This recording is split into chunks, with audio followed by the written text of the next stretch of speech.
ఓం నమ శివాయ. ఓం నమో నారాయణాయ. Welcome back to my YouTube channel moral talks. Please do share, like, subscribe to my YouTube channel. ఇలాంటి మరికొన్ని వీడియోల కోసం నా ఛానల్ని లైక్ చేయండి, షేర్ చేయండి, సబ్స్క్రైబ్ చేయండి. అందరికీ నమస్కారం. కార్తీక మాసం హిందూ సాంప్రదాయంలో అత్యంత పవిత్రమైనది. ఈ నెల రోజులు భక్తుల శివారాధనలో గడుపుతారు. శివాలయాల్లో అభిషేకాలు, దీపారాధనలు, ప్రత్యేక పూజలు జరుగుతాయి. ఈ మాసంలో చేసే ప్రతి పూజా కార్యం అనేక రెట్లు ఫలితాన్ని ఇస్తుంది. ముఖ్యంగా కార్తీక పౌర్ణమి రోజు ప్రత్యేకమైనది. భక్తులు విశ్వసించే ప్రకారం ఈ రోజున 365 ఒత్తులతో దీపం వెలిగిస్తే ఏడాది పొడవునా దీపారాధన చేసినంత పుణ్యం లభిస్తుంది. శివుడు, విష్ణువు ఇద్దరిని స్మరించి పూజిస్తే ద్విగుణ ఫలితాలు వస్తాయని నమ్మకం.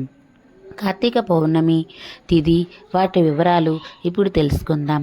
కార్తీక పౌర్ణమి పంచాంగం ప్రకారం పౌర్ణమి తిథి ప్రారంభం నవంబర్ 4 రాత్రి 10:35 పౌర్ణమి తగులుతుంది మరియు ముగింపు నవంబర్ 5 సాయంత్రం 6:48 ముగుస్తుంది.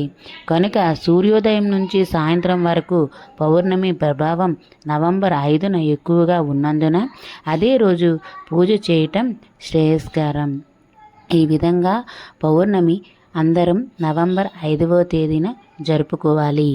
ఆ రోజున పవిత్ర నదిలో స్నానం చేసి శివలింగానికి అభిషేకం చేయటం వలన పాపాలు నశించి పుణ్య ఫలితాలు లభిస్తాయి. పౌర్ణమి రోజు మేము చేసే పూజా విధానం ఏంటో ఇప్పుడు తెలుసుకుందాం. గౌరీదేవి పూజ. గౌరీదేవి పూజ ఎలా చేయాలి అంటే మేము ఆ రోజున ఇలా చేస్తాము. గౌరీదేవిని తీసుకొని పసుపు రాసి దానికి వరిపిండి, కుంకుమ, బొట్లు పెట్టి 3 పసుపు ముద్దలు ఉంచుతాం. ఎన్ని వీలైతే అన్ని పండ్ల జాతులు పెట్టి కొబ్బరికాయ లోపల కురుడిని తీసి అందులో చరిమిడి, వడపప్పు ఉంచుతాం. తరువాత పెసలతో చేసిన పూర్ణం బూరెలు 21, పసుపు కొమ్ములు 21, ఆకు చెక్కలు 21, చిల్లర పైసాలు 21, పండ్లు మరియు చెరుకు తప్పనిసరిగా ఉండాలి. అలాగే ఆ నోముకు సంబంధించిన నోము దారం ఉంటుంది, అది కూడా చాలా ముఖ్యమైనది. అనంతరం గోధుమ పిండి ప్రమిది తయారు చేసి నెయ్యితో 365 ఒత్తులు వేసి ఆ దీపాన్ని వెలిగిస్తాం. ఇది ఏడాది పొడవునా దీపారాధన చేసినంత ఫలితాన్ని ఇస్తుంది. పౌర్ణమి రోజు ముఖ్యమైన ముహూర్తాలు. నదీ స్నానం బ్రహ్మ ముహూర్తం అంటే ఉదయం 4:52 నుంచి 5:44 వరకు.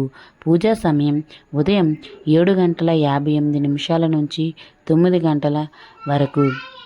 సాయంత్రం దీపారాధన సాయంత్రం 5:15 నుంచి 7:05 వరకు. ఈ పౌర్ణమి రోజున ఉసిరి దీపం విశేషం గురించి ఇప్పుడు తెలుసుకుందాం.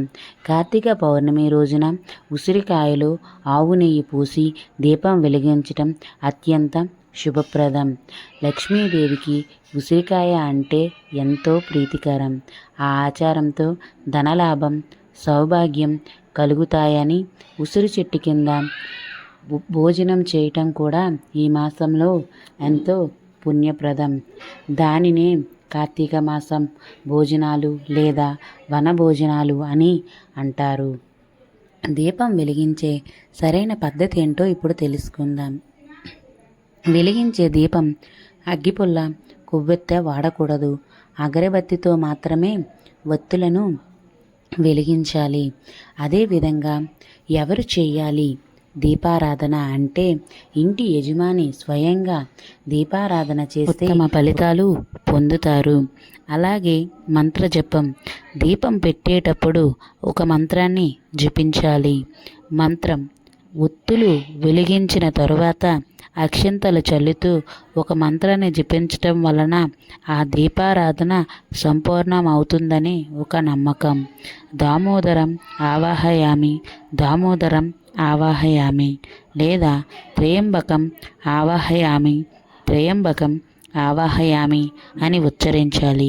ఈ నియమాలతో కార్తీక పౌర్ణమి ఆచరిస్తే శివానుగ్రహం, లక్ష్మీ కటాక్షం, సకల శుభాలు లభిస్తాయని శాస్త్రాలు పేర్కొంటున్నాయి. భక్తి విశ్వాసంతో దీపారాధన చేస్తే భగవంతుడు తప్పక ప్రసన్నుడవుతాడని నమ్మకం. ఇలాంటి మరికొన్ని వీడియోల కోసం నా ఛానల్ని లైక్ చేయండి, షేర్ చేయండి, సబ్స్క్రైబ్ చేయండి.